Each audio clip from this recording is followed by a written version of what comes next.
간절한 기대와 소망 부끄럽지 않게 십자가 전개하셨네.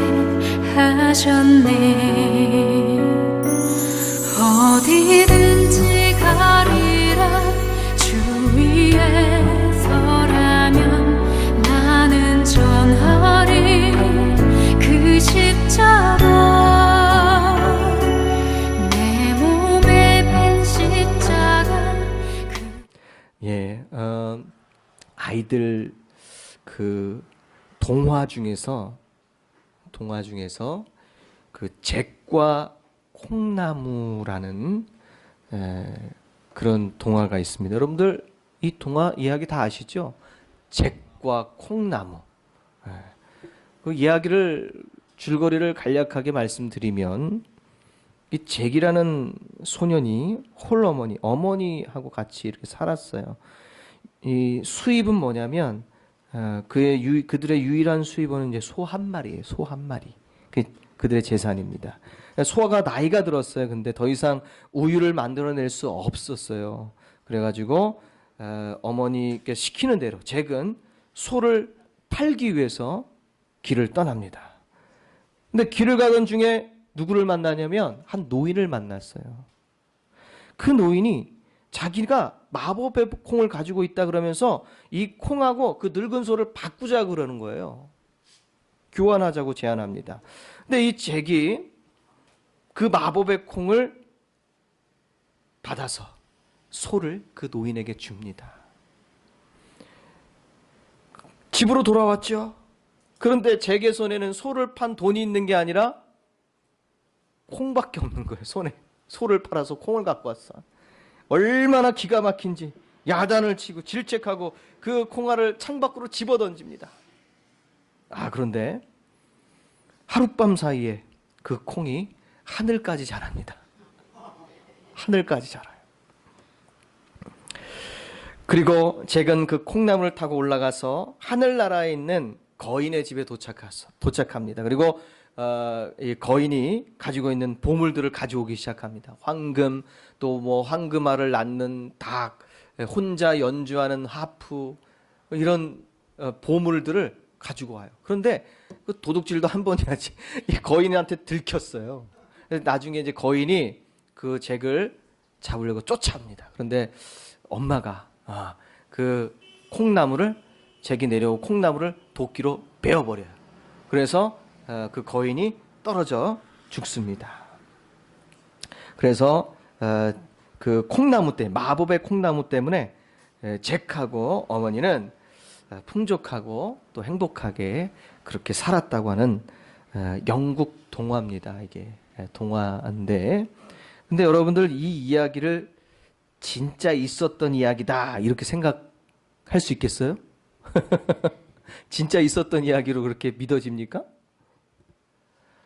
한 3살, 4살? 그 정도 아이들한테 이야기를 들려주면 신기하다고 믿을 수 있을지 모르겠습니다. 근데 이 동화를 여러분들이 지금 듣고 이걸 믿으면 사람들이 비웃습니다.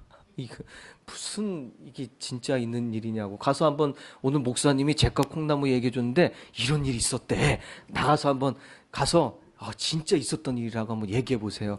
그러면 여러분도 비웃음 당하고 그 얘기를 전한 저도 비웃음 당합니다. 진짜 있을 것이라고 믿는 사람은 아무도 없습니다. 그런데요, 이와 마찬가지로 예수님을 믿지 않는 사람들에게 예수님 이야기는, 복음이라는 이 예수님 이야기는 한낱 잭과 콩나무의 이야기처럼 꾸며낸 이야기, 믿지 못할 이야기일 뿐이라고 생각합니다. 이것을 믿으면 마치 아이들 동화책을 읽고 그것을 그대로 믿는 것 같이 미련하고 어리석은 사람이라고 그렇게 안 믿는 사람들은 생각을 합니다. 성경에는요, 사람들이 믿지 못할 이야기 투성입니다. 믿지 못할 이야기 투성이에요. 여러분들 그 이스라엘 백성들이 이집트를 탈출해가지고 가나안 가기 전에 이 이집트를 탈출할 첫 번째 난관이 홍해잖아요. 홍해라는 성경에 홍해라고 나오죠. 홍해를 건너는 사건이 일어납니다. 예? 바다가 둘로 갈라져요. 예? 벽을 이루고 마른 땅이 생겨서 거기를 도망갑니다. 도망가는데 그 뒤로 따라왔던 이집트의 군대는 이스라엘 백성은 무사히 지나가고 그 군대는 그 뒤를 자기들도 쫓아가다가 결국에는 그 물에 수몰당해서 죽습니다. 아, 이거 믿을 수 있을까요? 예? 요 홍해의 기적이라고요. 요새 우리나라도 이렇게 가보면 이게 이제 서해 같은 경우에 서해 바다는 갈라지잖아요. 썰물, 밀물 그 차이 가지고 이렇게 바다가 갈라진 얌전하게 물이 밀려나가면서 이렇게 길이 생기잖아요. 이렇게 그래서 이렇게 육지하고 가까운 섬하고 이렇게 길이 이어지는 그런 거 보여주는 그런 정도가 아니에요. 예? 그냥 바다가 쫙 갈라져 가지고 거기를 마른 땅 지나가고 거기에 이집트 군대만 수몰당했어요. 이게 믿어지냔 말이에요. 이게 이런 일이 믿어집니까? 그래가지고 이걸 이 홍해라는 것을 분석합니다. 학자들은 언어학적으로 분석하고 고고학적으로 분석하고 또 자연과학적으로 분석합니다. 이게 있을 수 있는 일인가? 허무맹랑한 이야기, 이거를요 어떻게든 납득할 수 있는 이야기로 바꾸려고 학자들이 많이 노력을 합니다. 학문을 다루면 이게 분석하고 믿음으로 보기보다는 이게 정말 있었을 수 있을 만한 일인가 아닌가, 이거를 어떻게 사람들은 더 과장하게 만들어 가지고 지금의 이야기를 만들었을까, 이렇게 분석합니다. 이 홍해를 가지고 그래서 이 학문을 하다 보면, 신학을 하다 보면 홍해를 가지고 많은 이야기를 해요. 많은 이야기를 합니다. 갑론을박하는데 성경을 그대로 믿지 않는 사람들의 이야기를, 이 홍해를 어떻게 이야기하는지, 성경을 안 믿는 그런 사람들이 이 홍해를 어떻게 이해하냐면요, 제가 말씀을 드리면 이 홍해라는 이 말의 원래 히브리어, 이 성경의 이 고대 언어의 원래의 뜻은 무슨 뜻이냐면 얌숲이라는 히브리어인데, 이게 원래 정확하게 무슨 의미냐면 갈대바다라는 뜻이에요. 정확하게 해석하면 갈대바다입니다. 그런데 우리나라 성경에는 홍해라고 적혀 있어요. 홍해는 붉은 바다란 뜻이에요. 붉은 바다. 왜 붉은 바다라냐면 그 바다 속에 산호초가 있잖아요. 붉은 산호초가 있는 거예요. 그래가지고 그걸 붉은 산호초 때문에 바다가 붉게 보인다 그래가지고 홍해라고 이렇게 성경을, 이 히브리어 성경을 처음에 구약 성경을 어떤 언어로 바꿨냐면 그리스어로 이렇게 바꿔갈 때, 그리스어로 바뀔 때 그때 그거를 홍해라고 이렇게 번역을 합니다. 그렇게 바꿨어요. 원래는 갈대바다인데 이 70인역이라고 하는 성경, 그리스어로 구약을 번역할 때 홍해라고 그렇게 바꿔버린 거예요.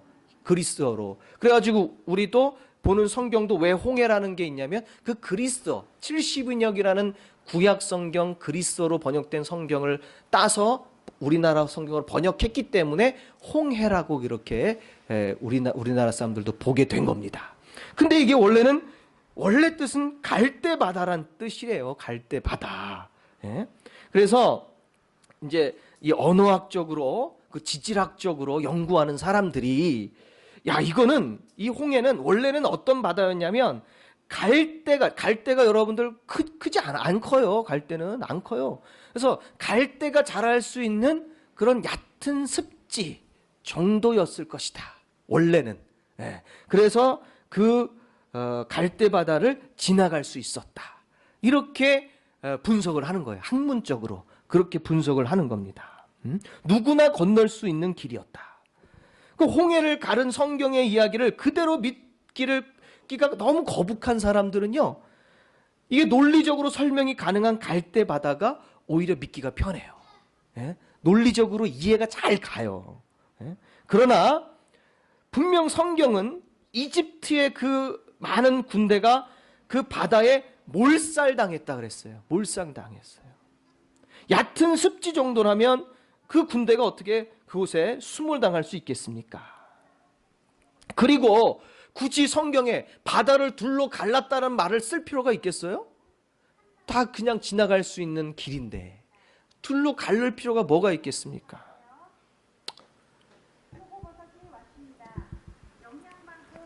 그래요. 이게 믿지 않는 사람들이 이해할 수 있는 길로 성경을 믿고 싶은 거예요.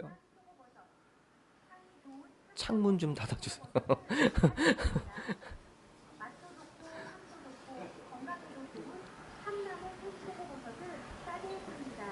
저게 뭔지 궁금하네요. 예.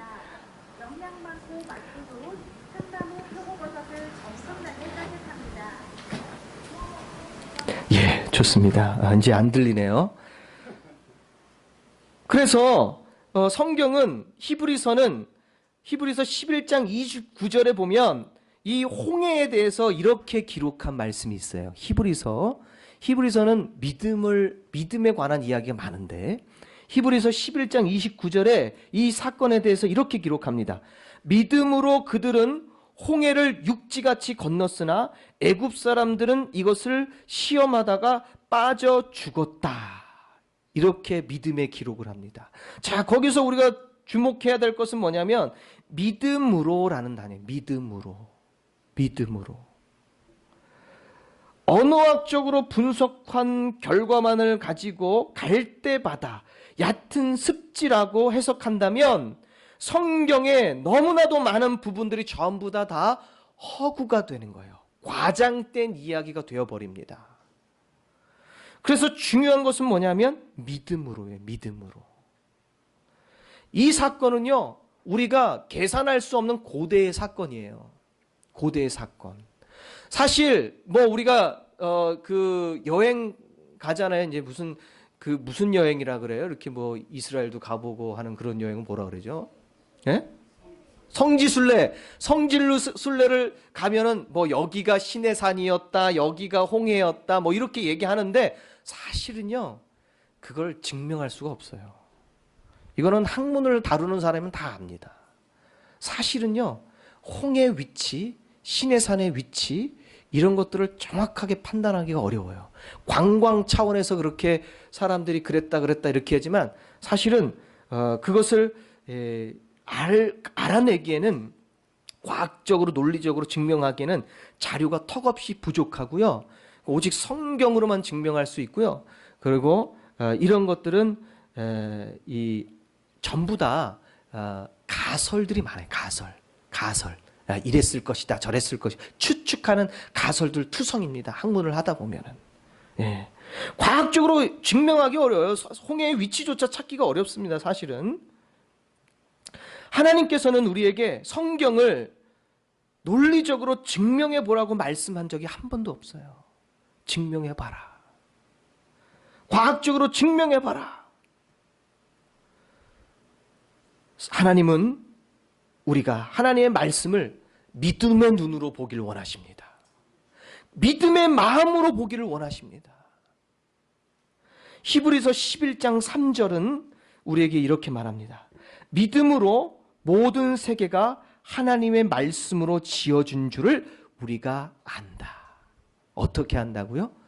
믿음으로 세계가 하나님 말씀으로 창조된 것을 우리가 안다. 믿음으로 안다 그랬어요. 믿음으로. 증명해서 아는 게 아니라 논리적으로 이성적으로 따지고 들어가서 증명할 수 있었기 때문에 하나님이 이 세상을 창조한 것을 아는 것이 아니라 오직 믿음으로 아는 것이다. 성경은 믿음으로 보고 아는 것이지 우리가 증명해서 아는 것이 아닌 줄 믿습니다. 어찌됐든지 간에 성경을 고지곳대로 믿는 것을 사람들은 미련하다고 어리석다고 이야기합니다. 오늘 말씀에도 나오잖아요. 유대인들에게는 이 복음이라는 것이 유대인들에게는 거리끼는 것이고 이방인에게는 미련한 것이다. 하나님의 말씀이 성경이 유대인들에게 이방인들에게는 미련한 것이다. 이게 믿지 못할 일들이라는 거예요. 이게 허무맹랑한 이야기고 그냥 미련해 보이는 거. 이걸 믿어? 니들이 이걸 믿냐?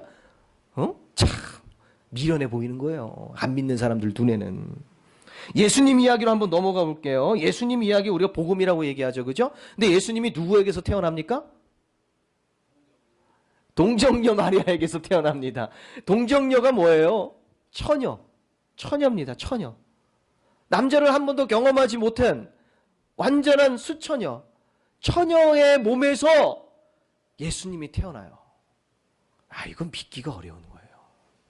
처녀가, 남자를 알지 못하는 처녀가 자식을 낳았다? 이걸 어떻게 믿을 수 있겠습니까? 이걸 또 어떻게 과학적으로 여러분 증명할 수 있겠어요? 그리고 그 당시 예수님이 사람의 몸을 가졌어요. 그리고 누구의 아들입니까? 그 당시의 사람들은 예수님을 목수 요셉의 아들로 봤습니다. 목수 요셉의 아들. 근데 누가 하나님 아들이라고 누가 믿겠어요? 저기 우리 동네, 저 집, 저 목수, 그 요셉 그 아들 아니야. 근데 무슨 하나님의 아들이라고 갑자기 자기가 신이신 하나님 아들이라고 떠들고 다니는데 그걸 누가 믿을 수 있겠어요? 그런 믿지 못한 그런 부분들의 이야기들 성경 복음서에 또 나옵니다. 과대망상에 빠진 정신질환자. 이러면 이해가 가지요. 예수님을 누가 하나님 아들이라고 믿겠습니까? 그런데 신의 아들이라고 하면서 그 신의 아들, 하나님이 천지를 창조하셨다라고 세상을 주관하시는 전능하신 하나님의 아들 예수님이 글쎄 어떻게 됩니까? 십자가에 죽어요. 이거 진짜 믿기 어려운 거예요. 예? 그 당시에 그리스 신화를 여러분들 보면 알겠지만 신의 아들이 그렇게 나약하지 않아요. 나약하지 않습니다. 헤라클레스 여러분들 다 보시면 알잖아요. 나약하지 않습니다. 예? 강합니다. 세상을 구원할 만한 힘이 있습니다. 그런데 예수님은 나약하기 그지없는 모습으로 십자가에 고난받으면서 멸시받으면서 죽어요. 이게 누가 하나님의 아들이라고 믿겠습니까? 이것도 모자라서 성경은 한술 더 뜹니다. 뭐라고 얘기합니까? 죽었는데 3일 만에 부활했다고 얘기해요. 죽었다가 부활했다. 이 부활을 누가 믿을 수 있겠습니까? 예수님이 게다가 승천하셨다 그래요. 하늘로 승천하시고 그리고 종말 때에 세상 마지막 날 다시 오신다 그래요. 무슨 영화 찍습니까? 무슨 공상과학 영화 찍어요? 이게 무슨 타임머신 타고 왔다 갔다 하시는 분도 아니고 이걸 누가 믿겠습니까? 복음이라는 걸, 예수님의 이야기를 누가 믿을 수 있겠습니까? 사실 여러분들이 믿고 계신, 또 우리가 믿고 있는 예수님 이야기 복음이라는 것은요, 한마디 한마디가 전부 사람들에게 비웃음거리예요. 불신자들이 생각할 때, 안 믿는 사람들이 생각할 때 그렇다는 겁니다. 뭐 하나 논리적이거나 이성적으로 받아들이기가 어려워요. 그저 미련하고 어리석은 무슨 동안화, 전설 같은 것을 믿는 어리석은 집단으로 우리를 그렇게 바라봅니다. 그래서요, 저는 예전에 그런 생각을 해봐서 아니 참 하나님도 말이야, 복음이라는 거, 하나님께서 사람들을 구원하려면 이왕이면 사람들이 듣기도 좋고 정말 들었을 때 논리적으로 이해도 잘 가는 방법으로 우리를 구원해 주시면 우리도 전하기 편하고 듣는 사람도 듣기 좋고 다 구원받을 텐데 왜 하필이면 이렇게 비웃음거리밖에 살 수 없는 이런 이야기들을 가지고 복음이라고 하시고 이걸 믿어야 우리가 구원받는다고 하니까 왜 이렇게 만드셨을까? 그런 생각을 한 적이 있어요, 제가. 논리적으로 이성적으로 사람들이 이해하기 쉬운, 설명하기 쉬운 방법으로 그렇게 좀 하시지 왜 그러셨을까? 왜라는 질문을 하는 거예요. 왜 그런 방법을 쓰셨을까? 이 질문 앞에 우리가 섰을 때 비로소 하나님의 뜻을 깨닫게 됩니다. 저도 고민을 많이 했어요. 왜 이렇게 하셨을까? 하나님은 사람들 보기에 미련해 보이는 이 방법으로 사람들을 구원하시려고 했는데 궁금해집니다. 논리라는 건 하나 없고 과학적으로 증명할 수 없는 세상 미련해 보이는 이 복음을 도대체 나는 또 왜 믿고 있을까? 나는 또 왜 믿고 있을까? 나도 어리석은 사람인가? 그런데요, 하나님의 큰 뜻을 오늘 말씀 속에서 여러분들 발견할 수 있게 되길 바랍니다. 왜 그렇게 하셨냐면 오늘 말씀에 나오는 말씀 중에 하나님의 능력이라는 말이 나와요. 하나님의 능력. 그 말에 그 이유가 담겨져 있습니다. 하나님의 능력. 하나님은 구원이라는 것을, 인류를 구원하시는 구원이라는 것을 당신의 능력으로만 구원하고 싶었어요. 하나님의 능력으로만. 사람들이 증명할 수 있는 것, 이런 것은 하나님의 온전히 하나님만 하는 하나님의 능력이라고 볼 수 없어요. 사람들이 과학적으로 이성적으로 이해하고 논리적으로 이해할 수 있는, 증명할 수 있는 그런 방법이 아니라 사람들도 증명할 수 없는 기적과 같은 방법, 오직 이거는 하나님의 능력 아니면 불가능하다고 말할 수밖에 없는 그런 방법으로 하나님은 인류를 구원하고 싶었습니다. 이것이 바로 복음이라는 방법이에요. 복음이라는 방법. 사람들은 절대 이 복음, 예수 그리스도의 복음을 이성적으로 증명할 수 없어요. 절대로 증명 못합니다. 동정녀 마리 처녀에게서 예수님 태어나고 예수님께서 육신의 몸을 입었는데도 불구하고 하나님의 아들이라 그러고, 그 예수님께서 하나님의 아들 신인데 십자가에 나약하게 죄인의 형틀에서 죽고 부활했다, 승천했다, 또 오신다. 어느 것 하나 인간의 능력으로는 증명할 수 없습니다. 이게 바로 복음의 능력이에요. 하나님만 하실 수 있는 능력. 그래서 우리에게 필요한 것은 뭐냐면요, 증명이 아니라 믿음인 줄 믿습니다. 단순히 믿어야지만 구원받을 수 있어요. 믿어야지만. 사람들이 보기에 미련해 보일지 모르겠지만 믿는 그 순간 우리가 믿은 그 믿음이라는 것, 기적을 일으켜서 예수님을 경험하게 하고 십자가를 체험하게 하고 구원이라는 것을 체험하게 합니다. 그래서 이 기적 같은 믿음을 가진 사람은 하나님 앞에 하나님의 능력을 찬송하지 않을 수 없어요. 하나님의 능력이 아니면 구원받을 수 없다는 걸 깨닫기 때문에 하나님을 찬송하지 않을 수 없습니다. 이해할 수 없는 일이 일어납니다. 믿지 못했던 일이 내가 믿어지고, 하나님이 천지를 말씀으로 창조했다는데 믿어지고, 홍해가 믿어지고, 예수님의 일이 믿어집니다. 논리적으로 과학적으로 증명할 수 없어서 믿지 못하겠다고 했던 내 입술이 이제는 믿어진다고 고백하기 시작합니다. 불가능한 일이 일어나는 이 하나님의 능력을 믿을 수 있게 되는 것입니다. 19절 20절의 말씀을 보면 이렇게 말씀합니다. 기록된 바 내가 지혜 있는 자들의 지혜를 멸하고 총명한 자들의 총명을 폐하리라 하였으니 지혜 있는 자가 어디 있느뇨? 선비가 어디 있느뇨? 이 세대의 변사가 어디 있느뇨? 하나님께서 이 세상의 지혜를 미련케 하신 것이 아니뇨. 이 세상의 지혜, 이 세상의 총명을 하나님은 폐하시기로 결정했어요. 그 방법은 뭐냐? 바로 사람들이 이해하고 사람들의 지혜와 사람들의 총명으로 증명할 수 없는 방법으로 사람들의 지혜를 부셔야 되는 거예요. 제가 키가 작아요.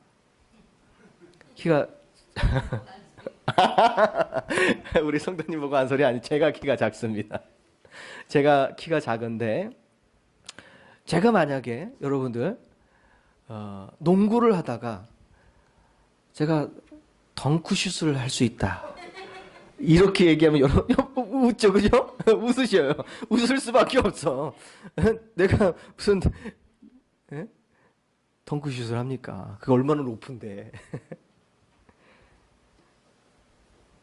그런데 말이죠, 제가 와보세요. 농구장으로 끌고 가시고 막 드리블을 하다가 덩크슛을 해버렸어. 그럼 여러분 어떻게, 막 웃었는데 나중에는 진짜 나자빠지는 거죠.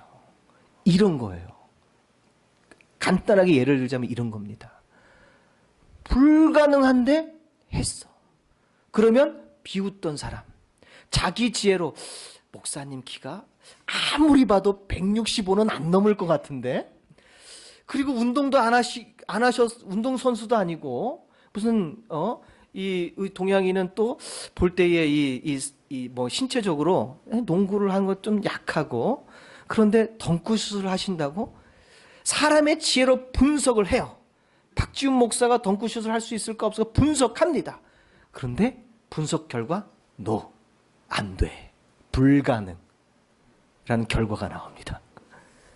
그런데 가능하게 만들어버리면 사람들은 자기의 지혜와 지식과 총명이 전부 다 그 기적 앞에서 무너지게 되는 거예요. 바로 복음이 그런 능력입니다. 나중에요, 믿지 않고 하나님 앞에 갔을 때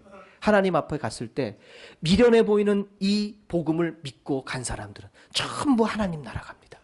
그런데 이 세상에 살면서 예수님 믿는 것만큼 미련한 게 없어, 예수님 성경 믿는 것만큼 어리석은 게 없어, 이렇게 떠들어대는 사람들은 전부 다 그거 안 믿어가지고 지옥 갑니다. 그때는요, 모든 세상의 지혜와 총명이 폐하여질 것입니다. 복음이라는 기적 앞에서. 21절의 말씀을 보시면은 하나님께서 이 말씀이 이렇게 이야기해요. 하나님의 지혜에 있어서는 이 세상이 자기 지혜로 하나님을 어떻게 한다 그래요? 알지 못한다. 갑론을박 해봐야, 이 세상에서 자기 지혜로 갑론을박 해봐야 하나님을 알 수 없다 그래요. 이 세상 지혜를 가지고는 하나님을 알지 못합니다. 그래서 야, 니들 한번 증명해봐. 마음껏 하고 싶은 대로 한번 증명해봐. 떠들어대봐. 미련하고 우습다고 얘기해봐. 하나님께서는 그래서 어차피 너희들이 증명할 수 없는 이 복음의 기적을 전도에 미련한 것으로 믿는 자들을 구원하시기로 작정하셨다고 21절에 말합니다. 전도에, 어차피 하나님을 이 세상의 지혜로 알지 못해. 그래서 전도에 미련한 것으로, 아주 믿기 어려운 단순한 믿으면 구원받는다라는 전도에 미련한 것으로 사람들을 구원하시기로 기뻐하셨도다, 작정하셨다는 얘기입니다. 우리는 십자가에 못 박힌 그리스도를 전합니다. 23절에 우리는 십자가에 못 박힌 그리스도만 전합니다. 다른 거 필요 없다는 거예요. 복음을 전하는데 내가 전하면서도 전하는 사람이 이걸 어떻게 하면 논리적으로, 과학적으로 증명할까, 이런 노력하지 말라는 거예요. 어차피 증명할 수 없는 겁니다. 우리는 오직 하나님의 능력만 가지고 예수님을 전해야 될 줄 믿습니다. 우리는 십자가에 못 박히신 예수님만 그대로 순수 복음을 전해야 될 줄 믿습니다. 증명 따윈 필요 없어요. 그리고 배울 필요도 없습니다. 이 세상의 지식을 잘 알고 이 세상의 지식을 쌓아야 설명할 수 있는 게 아니라는 거예요. 예수님은 나를 위해서 십자가에 못 박혀 죽으셨습니다. 이거 전하라는 거예요.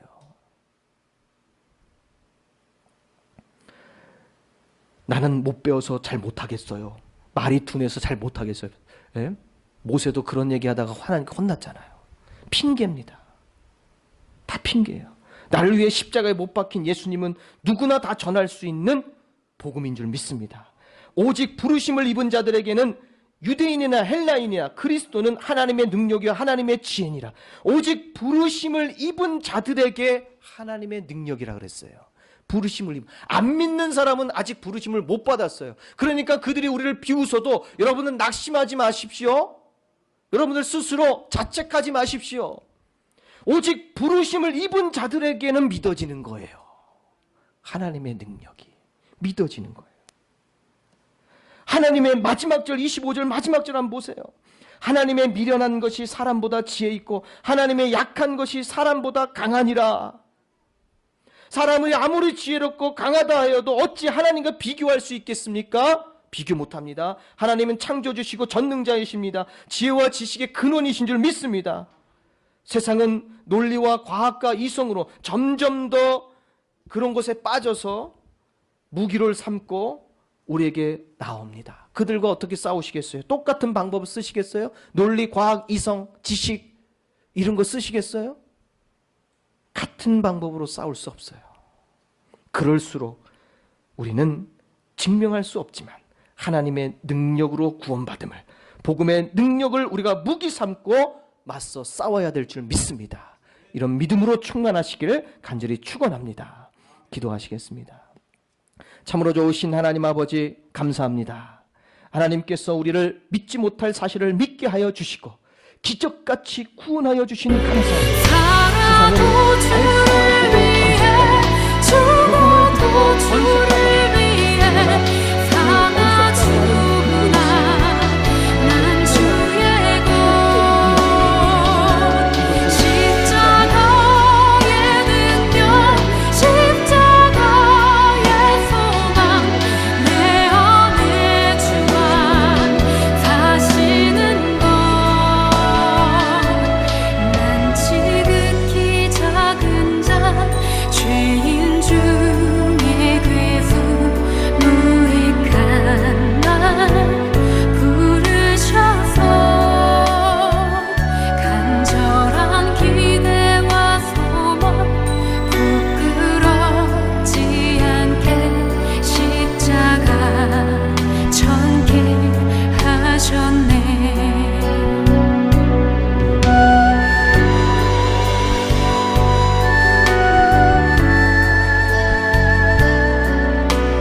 천년